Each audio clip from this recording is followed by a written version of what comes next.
Shalom, selamat pagi oma opa yang terkasih di dalam Tuhan. Kita bersyukur karena kita telah memasuki minggu kedua, bulan kedua di tahun 2022. Meski pandemi Covid yang masih belum berakhir, tetapi kita percaya bahwa Tuhan senantiasa menyertai, melindungi dan memberkati oma opa dan kita semua. Marilah kita memuji, memuliakan dan mengagungkan nama Tuhan melalui ibadah yang akan kita lakukan. Dan kini saatnya kita akan membaca dan merenungkan kebenaran firman Tuhan yang terambil dalam kitab Kejadian pasalnya yang ke-45 ayat yang ketiga sampai dengan yang ke-15.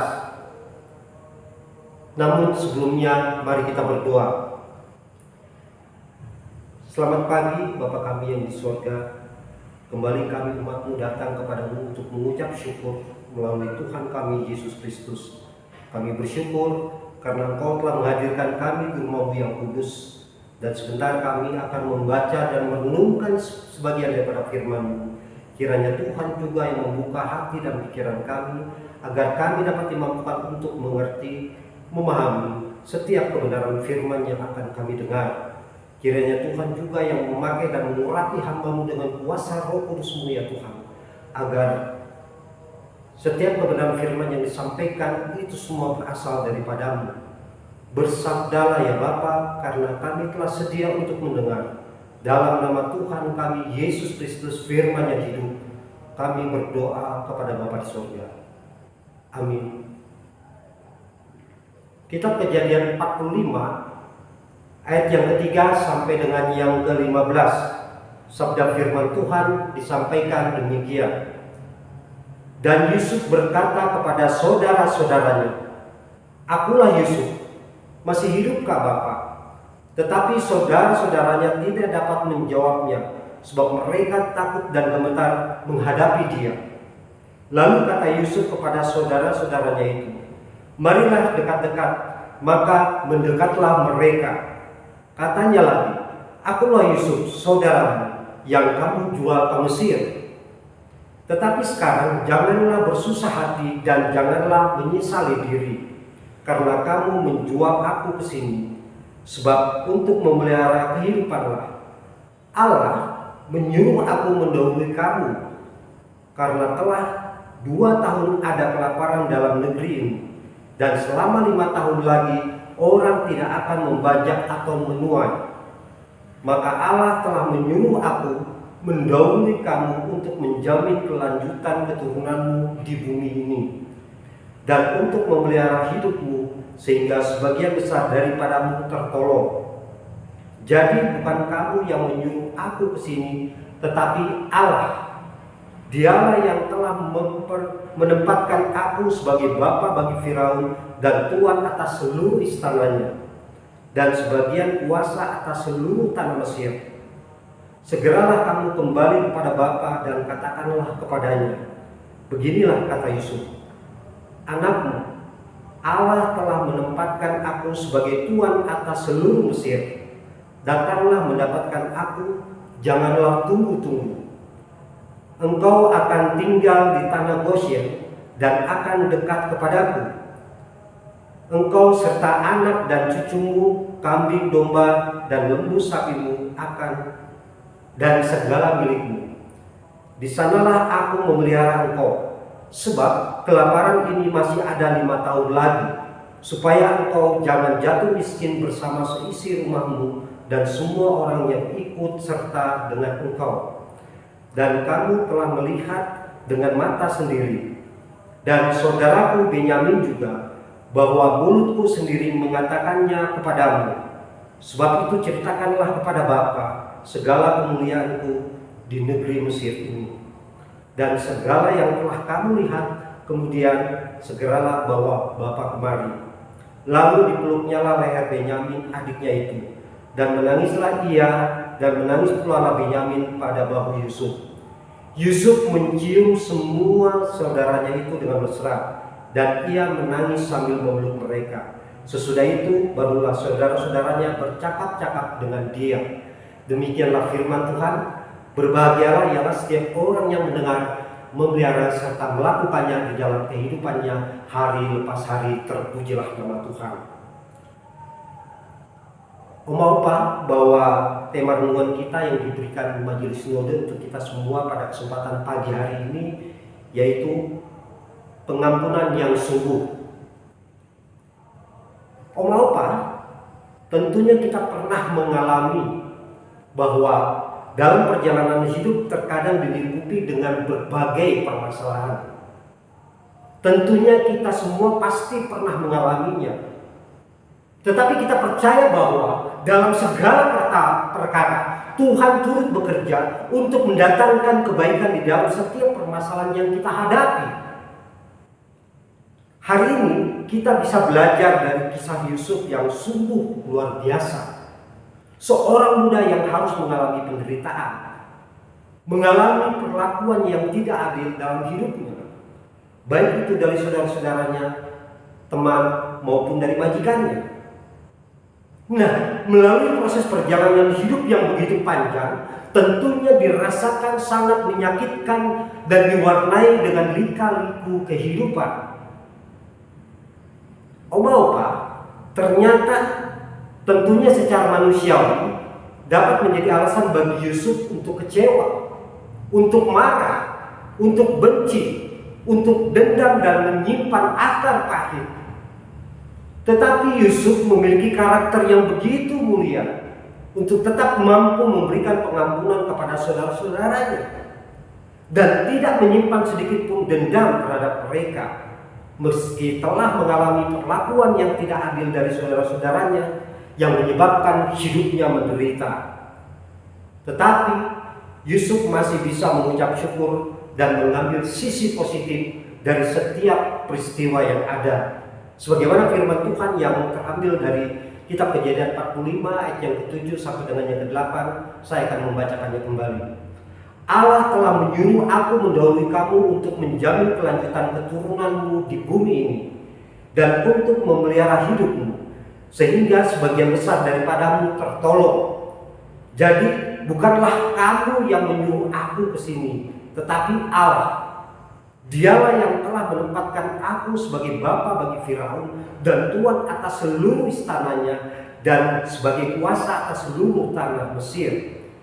Itulah kebenaran firman Tuhan yang terambil dalam kitab Kejadian 45 ayat yang ke-7 sampai dengan yang ke-8.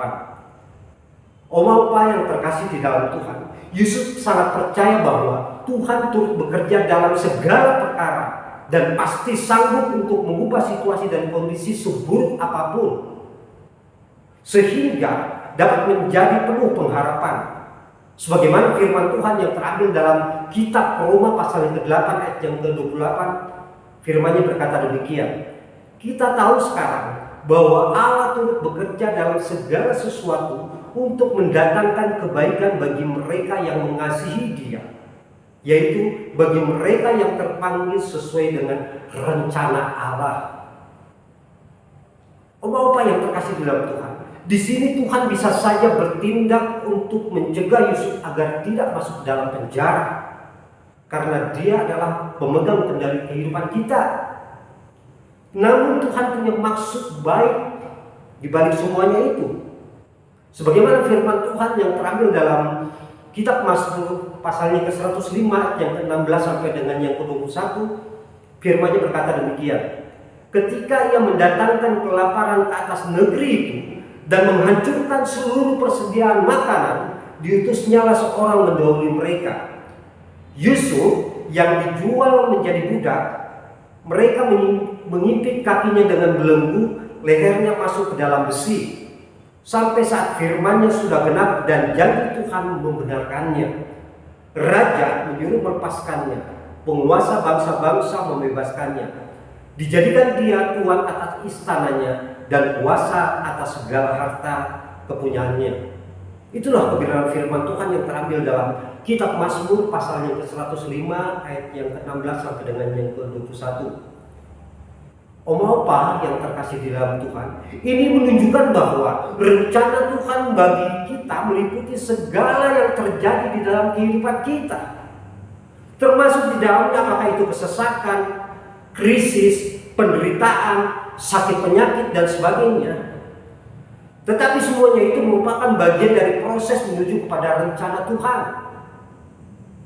Meskipun kita sudah seturut dengan firman Tuhan, tetapi jangan berkecil hati dan tetaplah setia, sebab ada pelangi sehabis hujan. Dan tetaplah percaya bahwa dalam segala perkara yakinlah bahwa Tuhan turut bekerja untuk mendatangkan kebaikan bagi kehidupan kita semua. Oma, opa yang terkasih di dalam Tuhan, tentunya bahwa setiap orang pasti memiliki pengalaman hidup yang beraneka ragam, mulai dari yang menyenangkan, indah, manis, sampai kepada pahit, getir, yang menyakitkan. Namun banyak di antara orang percaya ketika dihadapkan pada pengalaman-pengalaman hidup yang tidak menyenangkan, seperti misalnya ujian, kegagalan, penderitaan, tekanan, kesengsaraan, sakit penyakit, krisis dan sebagainya, cenderung memiliki respon yang negatif, yaitu kecewa, putus asa, marah, mengeluh, dan bersungut-sungut. Nah, sikap-sikap yang demikian justru akan menjadi musuh terbesar dan menjadi penghalang utama berjalan dalam tujuan Tuhan di dalam kehidupan kita. Padahal ada kalanya Tuhan memakai peristiwa-peristiwa yang menurut penilaian kita sebagai hal yang buruk. Tetapi itu semua sebagai cara dan sarana untuk membentuk, mempersiapkan dan menggenapkan rencananya. Tetapi marilah hendaknya kita percaya bahwa Tuhan turut bekerja dalam segala sesuatu. Nah, mau apa? Kata segala sesuatu berarti segala situasi dan kondisi, termasuk pada hal-hal yang buruk dan tidak menyenangkan sekalipun. Karena itu penting sekali hendaknya kita belajar memahami cara Tuhan bekerja. Mengapa? Karena Tuhan tidak pernah menjanjikan bahwa hidup orang percaya itu bebas daripada masalah. Ingat, tanpa melewati ombak dan gelombang, dan tidak akan pernah dihasilkan seorang nakoda yang handal. Justru bahwa di balik semua itu, masalah selalu ada maksud dan tujuan Tuhan yang indah di dalam kehidupan kita. Salah satunya adalah untuk menarik kita agar semakin mendekat kepadanya dan belajar bergantung kepadanya. Jika masalah, ujian, atau penderitaan itu semua atas izin Tuhan, hal itu pasti akan mendatangkan kebaikan di dalam kehidupan kita. Sebagaimana firman Tuhan yang terambil dalam kitab Ayub 5 ayat yang ke-17 sampai dengan yang ke-18, firman-Nya berkata demikian. Sebab itu janganlah engkau menolak didikan yang maha kuasa, karena dialah yang melukai tetapi juga yang membebal. Dia yang memukuli tetapi yang tangannya menyembuhkan pula. Sebaliknya, jika segala sesuatunya berjalan dengan baik dan lurus, seringkali membuat kita terlena. Iman pun tidak bekerja secara maksimal. Jadi sesungguhnya bahwa kesengsaraan itu menimbulkan ketekunan, dan ketekunan menimbulkan tahan uji, dan tahan uji menimbulkan pengharapan. Sebagaimana kesaksian firman Tuhan yang terambil dalam kitab Roma pasal yang ke-5 ayat yang ke-3 sampai dengan yang ke-4. Maka oleh karena itu, marilah kita belajar dari Yusuf. Yusuf sangat percaya bahwa Tuhan turut bekerja dalam segala percaya dan pasti sanggup mengubah situasi dan kondisi yang buruk sekalipun dapat dijadikan penuh pengharapan dalam kehidupan kita. Sebagaimana firman Tuhan yang ditegaskan kembali melalui kitab Roma 8 ayat yang ke-28, firman-Nya berkata demikian. Kita tahu sekarang bahwa Allah turut bekerja dalam segala sesuatu untuk mendatangkan kebaikan bagi mereka yang mengasihi Dia, yaitu bagi mereka yang terpanggil sesuai dengan rencana Allah. Sebagai bagian yang terakhir, opa-opa yang terkasih di dalam Tuhan, terkadang cara Tuhan untuk mengajar dan membentuk kita sangatlah di luar dugaan kita, dan bisa memakai sebuah masalah di dalam kehidupan ini atau sebuah peluang untuk mengajar dan membentuk kita. Namun hendaknya hati kita jangan pernah berpaling darinya. Hendaknya kita terus meminta hikmat-Nya agar senantiasa dapat menuntun, mengarahkan kita kepada hidup yang benar. Apabila jika dalam perjalanan hidup ini kita dihadapkan dengan orang yang menyakiti kita, mari kita belajar bagaimana Yusuf mengubah cara pandangnya sehingga tak ada kebencian dalam dirinya kepada saudara-saudaranya. Perjalanan hidupnya yang membawa banyak cerita kepahitan, kekecewaan, kesedihan yang mendalam, serta kebencian, ternyata tidak membuat karakter Yusuf menjadi seorang yang pendendam. Justru ia tetap mengasihi saudara-saudaranya dengan tulus, saling mengampuni tanpa mengungkit kesalahan di masa lalu. Yang terakhir, opa-opa yang terkasih dalam Tuhan, maka oleh karena itu, marilah tataplah masa depan dengan penuh pengharapan dan kasih di dalam Tuhan kita Yesus Kristus. Terpujilah nama Tuhan. Tuhan Yesus memberkati oma, opa, dan kita semua. Terpujilah nama Tuhan. Amin. Kini saatnya kita akan berdoa syafaat yang dihadiri oleh doa Bapa kami. Kita berdoa. Kembali kami datang kepada Bapa di surga untuk mengucap syukur karena dalam ibadah kami telah disapa oleh kebenaran firman Tuhan dan kami dapat belajar dari Yusuf. Meskipun merasakan kepahitan, penderitaan, kesengsaraan yang dilakukan oleh saudara-saudaranya, tetapi Yusuf tidak menendam, tetapi Yusuf melakukan kasih terhadap saudara-saudaranya seperti kasih yang diajarkan Tuhan Yesus untuk kita semua. Bapa di surga, dalam doa syafaat ini kami berdoa untuk para orang tua kami yang sudah lanjut usia. Kiranya Tuhan senantiasa menjaga mereka, melindungi mereka, memberikan kekuatan, dan Tuhan memberkatinya. Kami juga berdoa bagi bangsa dan negara kami yang terus memulihkan pandemi COVID-19 yang saat ini masih melanda di negara kami. Tetapi kami percaya melalui campur tangan Tuhan, semuanya itu akan berakhir. Ya Bapa, dalam syafaat ini kami rasakan kurang sempurna, tetapi kami mau menyempurnakan melalui doa yang Tuhan Yesus ajarkan kepada kami, yaitu melalui doa Bapa kami. Bapa kami yang di surga, dikuduskanlah namamu, datanglah kerajaan-Mu, jadilah kehendak-Mu di bumi seperti di surga. Berikanlah kami pada hari ini makanan kami yang secukupnya, dan ampunilah kami akan segala kesalahan kami, seperti kami juga mengampuni orang yang bersalah kepada kami. Dan janganlah membawa kami ke dalam pencobaan, tetapi lepaskanlah kami daripada yang jahat, karena Engkau-lah yang mempunyai kerajaan dan kuasa dan kemuliaan sampai selama-lamanya. Amin. Ibadah kita selesai. Tuhan Yesus memberkati oma, opa, dan kita semua.